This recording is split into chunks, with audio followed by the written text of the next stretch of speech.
So do you have mallow, Mallow neglecta in your garden, in your yard? Common weed, just grows without care.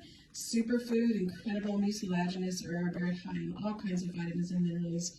And we try to eat it as a green as often as possible. And so today I'm making spanakopita, and I don't have any special recipe. I just downloaded this off the internet, and it calls for, spanakopita is usually mostly spinach and parsley. So I've got my beautiful parsley, I've got my spinach, but I'm not going to use all spinach. I'm going to use half mallow. And this is how you sneak herbs into your foods.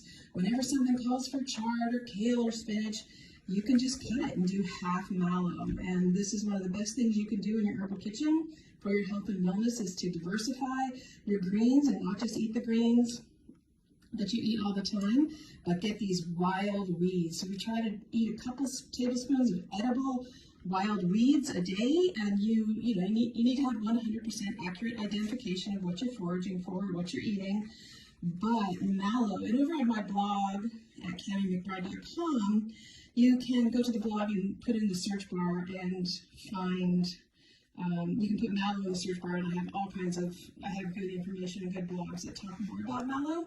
But there you go. There's that's what I do. That's how I get my herbs. I just take recipes and I cut the greens and I add my wild greens instead. So enjoy.